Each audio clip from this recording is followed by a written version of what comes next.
Hi guys, welcome back to Radiology Short Cases. Today I am going to explain about the cardiac anomaly which we commonly come across, that is HLHS, or you can also call it as hypoplastic left heart syndrome. I have prepared some notes for you people. So it is a in hypoplastic left heart syndrome. Basically, there is hypoplasia of the left heart structures, which include left ventricle, mitral wall, aorta, and aortic arch, and there may be atresia of the walls as well.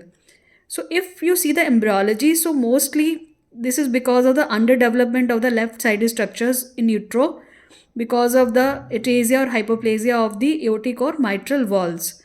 So now, what are the important views for the diagnosis? They are four-chamber view, which is normally abnormal with reduced or absent left heart flow, abnormal three-vessel view, and flow reversal in the arches view. Next is, how do we diagnose on the ultrasound? What are the features? So first and the foremost finding is significantly small sized left ventricle with very little or no filling from the left atrium. Then interventricular septum in such cases is intact. Septum primum is also intact, and foramen flap is usually seen in the right atrium. And right ventricle of course will be large.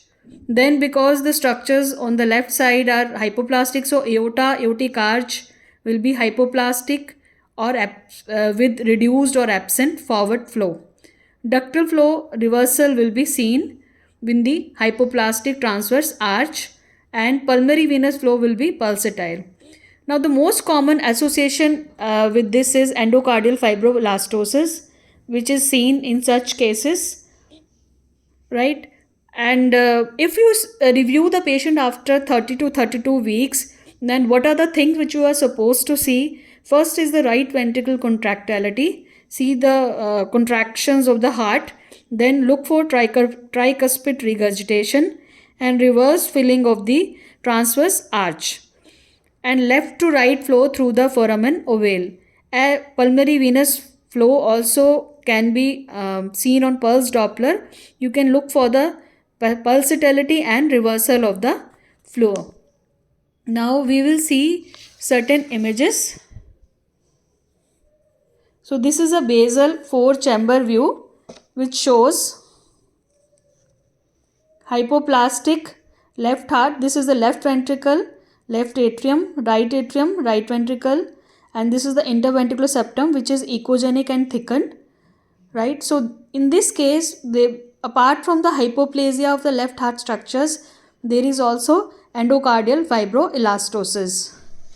Next image is three-vessel view, which shows small aorta, which is denoted by aorta. It's marked as here. This is the pulmonary artery, which is larger compared to the aorta, and this is the SVC.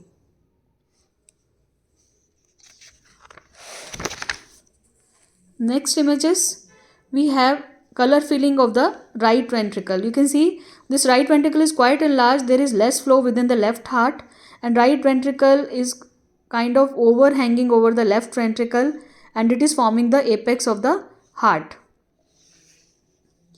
This is the transverse arch view. So you can see there is retrograde filling of the transverse arch because of the reduced flow, and this is the ductus arch, which is normal in caliber, and transverse arch is smaller in size. This is the SVC. So this is left side and this is right side.